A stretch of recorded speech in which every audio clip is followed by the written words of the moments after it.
ओतप्रोत जल के साथ मेरे अंदर पवित्रता आ रही है। ये क्या है? ये वही साइंस है कि आप प्योर होने के लिए आप अट्रैक्ट कर रहे हैं।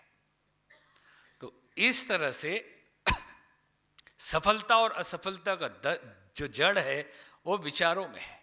हम एक पेड़ को सींचने के लिए पत्तों को सींचने का खेल खेल रहे हैं। एक पेड़ को सींचने के लिए एक एक पत्ते पे समस्याएं जितनी है उन पे एक एक समस्या सुलझाने के लिए, कि बिजनेस ठीक नहीं तो उसको ठीक करने के लिए अलग से हम डिस्कस कर रहे हैं, सोच रहे हैं। रिलेशन ठीक नहीं तो उसको ठीक करने के लिए अलग से सोच रहे हैं। हम खुद ही डिस्टर्ब हैं उसके लिए अलग कर रहे हैं। ये पत्ते हैं, लेकिन आपके समस्याओं की जड़ जो है वो चिंतन की विकृति है, आपके विचारों की गड़बड़ी है, और उसमें पानी डालिए तो पूरा पेड़ हरा भरा हो जाएगा। तो मर्फी ने कहा कि विचार, जो कॉन्शियस माइंड में विचार आते हैं उसे सब कॉन्शियस पकड़ता है और पूरे ब्रह्मांड में भेज देता है, और उसे ही प्रकृति ऑर्डर मान लेती है आपका और उसे पूरा करने लगती है। अगर दृढ़ निश्चय होकर लक्ष्य बनाकर एक विचार पे सतत हम भेजते रहे तो पूरी प्रकृति, अगर बिजनेस के लिए आप सोच रहे हैं तो आपको पार्टनर कहाँ से मिल जाएंगे, परिस्थिति लोन कहाँ से मिल जाएगा, तरीका किधर से आ जाएगा, आपको पता भी नहीं चलेगा, बड़े से बड़े बिजनेसमैन हो जाएंगे। आपके हर क्षेत्र की, आप एक बहुत बड़े राजनेता ने गलती से एक मीटिंग में बोल दिया कि गरीबी एक मानसिक रोग है। लोगों ने बड़ा हंगामा किया, लेकिन विश्व के मनोवैज्ञानिक ये कहते हैं कि सचमुच गरीबी एक मानसिक रोग है। उन लोगों की चर्चा यहां नहीं की जा रही है जो पैदा गरीब घर में हो गए, वो प्रारब्ध के कारण है। गरीब घर में पैदा होना एकदम अलग बात है और गरीबी में मर जाना एकदम अलग बात है। गरीब में जन्म लिए ठीक है, लेकिन गरीब ही रहेंगे ये कैसे मान लिया है आपने? गरीबी एक मानसिक रोग कैसे है मनोवैज्ञानिकों के हिसाब से? क्योंकि सोच गरीब है।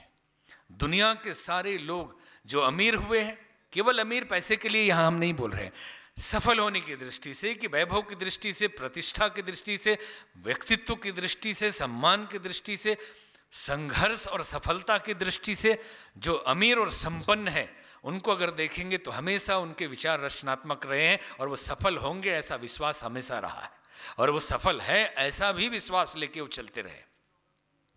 लेकिन किसी गरीब से जाके पूछिए, किसी ठेला चलाने वाले से, किसी पान बेचने वाले से, अगर कोई कहे कि पुरुषार्थ ही सफलता की जननी है तो यहां पे थोड़ा सा गलत हो रहा है। पुरुषार्थ सफलता की जननी है, लेकिन पुरुषार्थ के पीछे जो आपका रचनात्मक चिंतन और पूर्ण विश्वास सफलता के प्रति है वो उस कर्म को बल देता है, केवल पुरुषार्थ नहीं। पुरुषार्थ तो, अब जैसे लोग कहते हैं ना कि practice man makes a man perfect, लोग कहते हैं कि अभ्यास आदमी को परफेक्ट बनाता है, लेकिन गलत अभ्यास परफेक्ट बनाएगा? रॉन्ग प्रैक्टिस कभी भी परफेक्ट बनाएगा? प्रैक्टिस कर रहे हैं, अरे कौन सी प्रैक्टिस कर रहे हो, किधर दिशा है इसकी? चलना है इधर, जा रहे हैं उधर, बोल रहे हैं बहुत प्रैक्टिस किया लेकिन परफेक्ट तो बने नहीं। कोई दिशा भी तो होनी चाहिए।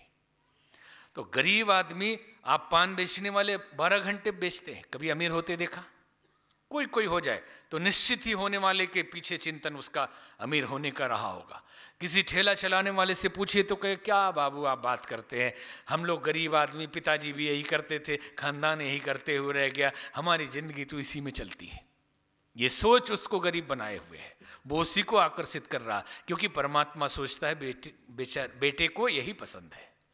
और अंबानी, टाटा, फोर्ड, बिरला, ये जितने बड़े आज दिखाई दे रहे हैं ये गरीबों के बच्चे हैं। इनके वो पूर्वज जो पहली जनरेशन थी उनकी जीवनी को अगर अध्ययन करें तो गरीबी में थे, लेकिन सोच उनकी कभी भी गरीब नहीं थी। अब्राहम लिंकन या फोर्ड, किसी को भी आप देखेंगे सोच कभी गरीब रही, अंदर से वो राजा थे। जो भीतर से राजा होगा वो बाहर का राजा बनते देर नहीं लगेगी, और जो बाहर से राजा बन गया है लेकिन भीतर से गरीब है तो बाहर की जो उसकी राज सत्ता है जाते देर नहीं लगेगी।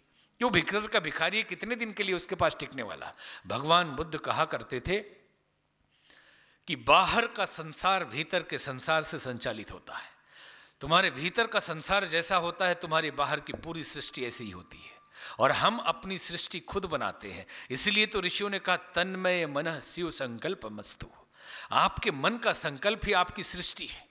हमने ही बनाया है, जाने या अनजाने में सब हमारा बनाया हुआ है। तो हम बनाए हुए सृष्टि को बदल सकते क्यों नहीं? हम अपनी सृष्टि को क्यों नहीं बदल सकते जब हम मालिक हैं, हम ही इसके रचयिता है। तो बिगड़ी हुई भाग्य की परिस्थितियां हमने बनाई है, तो हम सुखद परिस्थिति भी खुद बनाएंगे। अब एक फिल्मी डायलॉग आप लोगों ने सुना होगा, हम तो फिल्म देखते नहीं, लेकिन बच्चे लोग बता देते हैं कभी कभी। तो किसी ने कहा कि किसी फिल्म में एक डायलॉग है कि सच्चे दिल से किसी से मोहब्बत करें तो सारी कायनात वो दिलाने के लिए मदद करती है। सच्चे दिल से किसी से मोहब्बत करें तो सारी कायनात वो दिलाने के लिए मदद करती है। तो हमें याद आ गई रामायण की एक चौपाई। हमने कहा भले ही अनजाने में लेखक ने लिखा हो, लेकिन रामायण की चौपाई का अनुवाद कर दिया। तो कौन सी चौपाई है? जही के जही पर सत्य स्नेहु, सोते ही मिले न कछु संदेहु। जही के जही पर सत्य स्नेहु, सोते ही मिलही न कछु संदेहु।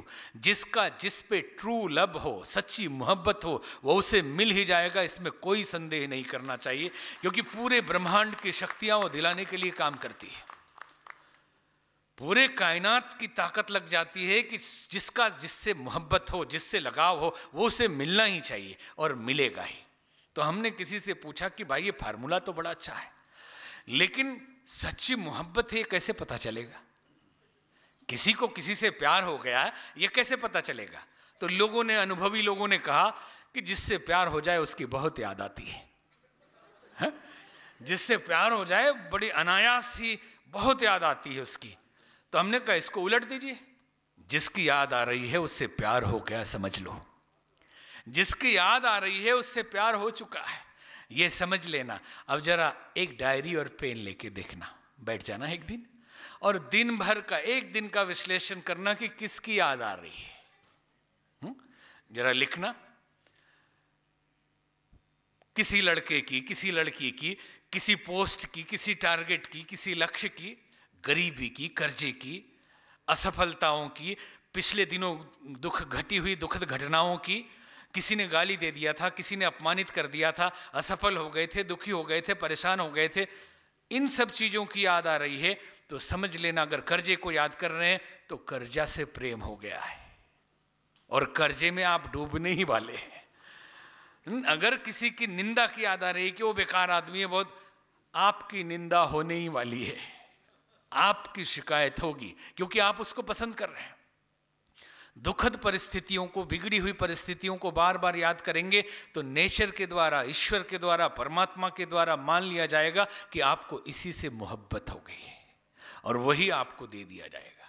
और इधर आप ये ध्यान दें कि अगर आपको याद आ रही है ज़्यादा सफलताओं की, छोटी छोटी सफलताएं मिली कि हमने कभी गाड़ी खरीदी थी, हमने कोई एक पुरस्कार पाया था, उस दिन कितना आनंद आया था, हमारे मित्र आए थे हमारे घर, हमें लोगों ने सम्मानित किया था, छोटी छोटी बातें, सफलताओं को और खुशी के क्षणों को हम याद कर रहे हैं, या जो भी जीवन में अच्छे काम किए उसको याद कर रहे हैं, हमारे अंदर आत्मविश्वास उसको याद कर रहे हैं, जो भी सक्सेस हमें मिला उसको याद कर रहे हैं, हमने कोई सेवा कार्य किया उसको याद कर रहे हैं, हमें थोड़ा छोटा भी धन मिला है और उससे जो खुशी मिली उसको याद कर रहे हैं, तो समझ लें कि वो सब आपको मिलने वाला है। आपको खुशी भगवान देगा, आनंद देगा, पैसा देगा, वैभव देगा, जो भी याद करेंगे उसी से आपको प्यार हो गया है, आपको उसी से मोहब्बत है और सारी कायनात वही दिलाने के लिए मदद करेगी। जेहि के जही पर सत्य स्नेहु, सोते ही मिलहि न कछु संदेहु। जिसका जिससे प्रेम हो, सच्ची लगन हो, उसके प्रति लगाव हो, उसको मिल ही जाएगा, इसमें कोई शंका नहीं है। तो इसलिए मनोवैज्ञानिक या ऋषि मुनि ये कहते हैं कि जो पाना है उसको सोचिए, जो नहीं पाना उसको क्यों सोचते हो। नहीं बहुत दुखी थे, देखिए ना बीमारी हो गई, कर्जा हो गया, जो आया उसी को सुना रहे हैं। अपने बीमारी के बाद जो मिलने आए उन्हीं को 4 बार सुनाते हैं और बीमार पड़ने वाले हैं। जितनी परेशानियां हैं वो अपने पड़ोसियों को बोले क्या करें, अरे ये तो कुछ काम करते नहीं है, इतने कर्जे में जी रहे हैं हम लोग, घर चल नहीं रहा, बड़ी मुश्किल में। आप कर्जे में डूबने वाले हैं।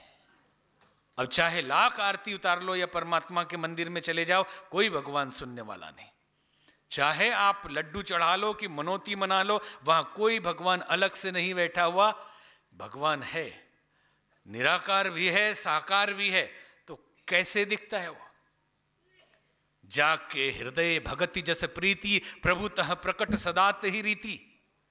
ईश्वर कण कण में है, लेकिन जिसके हृदय में जैसी भक्ति और प्रीति, प्रेम, जो अभी कहा ना कि जिसको ज्यादा याद करेंगे उससे प्रीति मान लिया जाएगा, तो जिस रूप के प्रति आपकी प्रीति है, मोहब्बत है, उसी रूप में वो दिखाई देगा। अगर कृष्ण को आप प्रीत करते हैं तो कृष्ण के रूप में दिखाई देगा।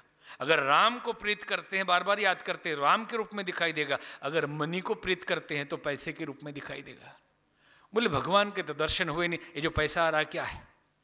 अरे जिससे प्रीत किया उसी रूप में वो आ गया ना।